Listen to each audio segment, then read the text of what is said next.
Mi prometida canceló la boda porque decía que yo era demasiado pobre. 3 años después me pidió que la salvara. 2 semanas antes de mi boda, mi prometida, Sofía, me invitó a cenar. Pensé que era una cita romántica. En cambio, puso el anillo sobre la mesa. No puedo casarme contigo. Me quedé congelado. ¿Por qué? Suspiró y respondió sin siquiera mirarme a los ojos. Porque quiero una vida cómoda. Y contigo nunca la voy a tener. No hubo discusión, no hubo lágrimas. Solo se levantó, tomó su bolso y añadió. No es personal, es que el amor no paga las cuentas. Se fue. 2 meses después vi las fotos en redes sociales. Estaba comprometida con un empresario 20 años mayor que ella. Mis amigos decían que debía odiarla. Pero la verdad, lo que más me dolía era que tenía razón. Yo apenas podía pagar la renta. Así que hice algo que nunca había considerado. Vendí mi coche, renuncié a mi empleo y acepté una oferta para trabajar 6 meses en una plataforma petrolera, donde el sueldo era enorme, pero el riesgo también. Mi familia decía que estaba loco. Yo solo quería dejar de sobrevivir. Los 6 meses se convirtieron en 3 años. No fue suerte. Fueron jornadas de 16 horas, accidentes, tormentas y pasar cumpleaños completamente solo. Pero valió la pena. Cuando regresé a la ciudad, tenía suficiente dinero para abrir mi propia empresa de mantenimiento industrial. 2 años después ya tenía más de 100 empleados. Una tarde, mientras revisaba entrevistas para contratar a un nuevo gerente administrativo, Recursos Humanos dejó un currículum sobre mi escritorio. Reconocí el nombre antes de leer la primera línea. Sofía. Y entonces levanté la vista. Porque la mujer que acababa de entrar por la puerta era ella, y parecía que había envejecido 10 años en solo 5. Hola, dijo con una sonrisa nerviosa. No sabía que esta empresa era tuya. Yo tampoco esperaba volver a verla. Hasta que me dijo la frase que jamás imaginé escuchar. Necesito que me ayudes. Mi esposo me dejó con todas sus deudas, y si no consigo este trabajo esta semana, voy a perder hasta mi departamento. No respondí de inmediato. Solo tomé su currículum y empecé a leerlo. Había trabajado en 3 empresas distintas en los últimos 4 años. Ninguna por más de 8 meses. ¿Por qué cambiaste tanto de trabajo? Pregunté. Sofía bajó la mirada. Porque mi esposo, mi exesposo, insistía en que dejara de trabajar.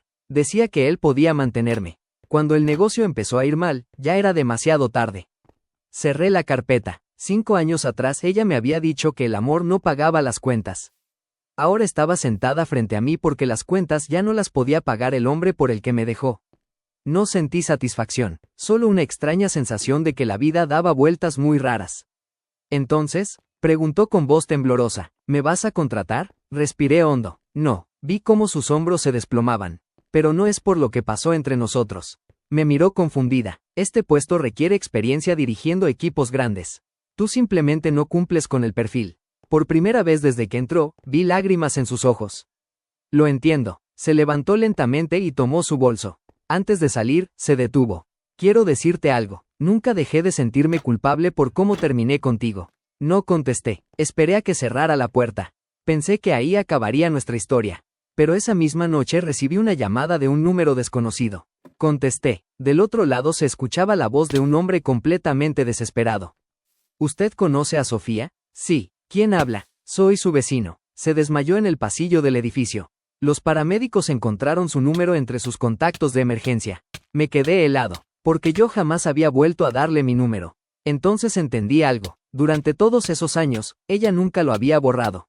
Me quedé unos segundos en silencio. ¿A qué hospital la llevaron? Pregunté. El vecino me dio la dirección y colgó. Durante el camino me repetía que solo iba por humanidad. Nada más. Cuando llegué, Sofía ya estaba despierta. Tenía el brazo conectado al suero y evitaba mirarme. No tenías que venir. Entonces, ¿por qué seguía siendo yo tu contacto de emergencia? Cerró los ojos. Porque nunca encontré una razón para borrarte. No respondí. El médico entró unos minutos después. Solo fue un desmayo por estrés y falta de alimentación. Necesita descansar y comer mejor. Cuando el médico salió, le pregunté lo que llevaba horas queriendo saber. ¿Qué pasó con tu esposo? Su expresión cambió por completo. Nunca fue el hombre que aparentaba ser. Me contó que el empresario tenía negocios llenos de deudas que ella desconocía. Vivían rodeados de lujos, financiados con préstamos. Cuando todo se vino abajo, él desapareció del país dejando varias demandas y prácticamente todo a nombre de Sofía. Vendieron la casa, los autos, hasta las joyas. Y aún así quedó una deuda enorme. La escuché sin interrumpirla. No era la misma mujer segura de sí misma que me había dejado 5 años atrás. Parecía alguien agotado de pelear. Antes de irme, dejé un sobre la mesa. Ella lo abrió cuando ya estaba en la puerta. Dentro había un cheque. Sus ojos se abrieron de golpe. ¿Me estás regalando este dinero? Negué con la cabeza. No, es un préstamo, sin intereses. Me lo devolverás cuando puedas. Después de todo lo que te hice. ¿Por qué? La miré unos segundos. Porque no quiero parecerme a la persona que me rompió el corazón.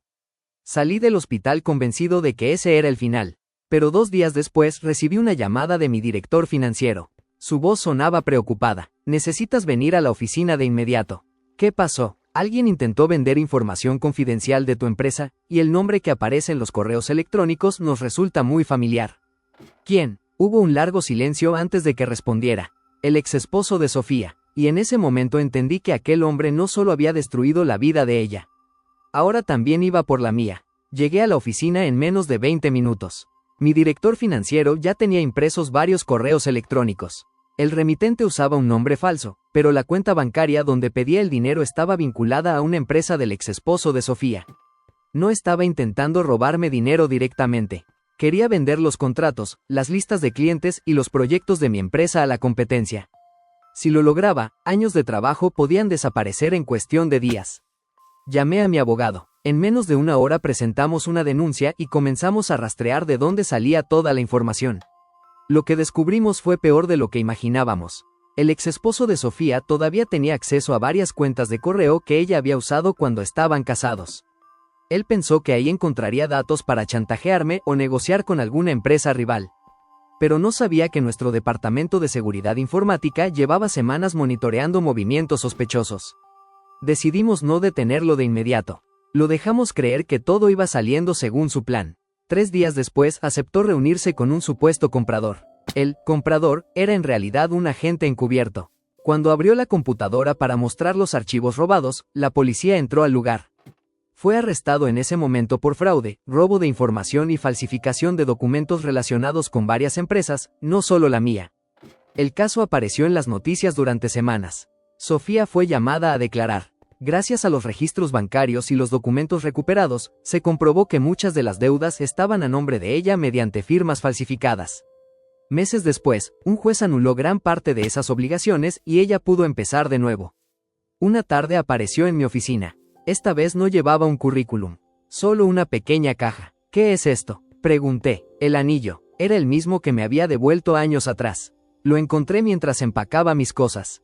Creo que te pertenece. Sonreí y cerré la caja. No, pertenece al pasado. Ella asintió. Supongo que tienes razón. Nos despedimos con un abrazo sincero. No volvimos a ser pareja. Había demasiado dolor entre nosotros para fingir que nunca pasó.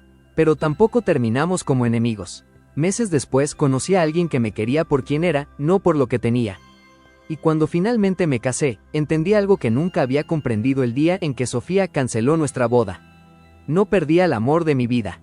Solo perdí a la persona equivocada para ese momento de mi vida. Y, viendo todo lo que ocurrió después, fue la mejor ruptura que pude haber tenido. Pasó 1 año desde el arresto del exesposo de Sofía. Mi empresa seguía creciendo y, por primera vez en mucho tiempo, mi vida dejó de sentirse como una batalla. Fue entonces cuando conocí a Elena. No la conocí en una fiesta elegante ni en una reunión de empresarios. La conocí porque una de mis máquinas se averió en un hospital infantil donde su fundación hacía trabajo voluntario. Mientras todos discutían quién tenía la culpa del retraso, ella estaba entreteniendo a unos niños con un libro de cuentos.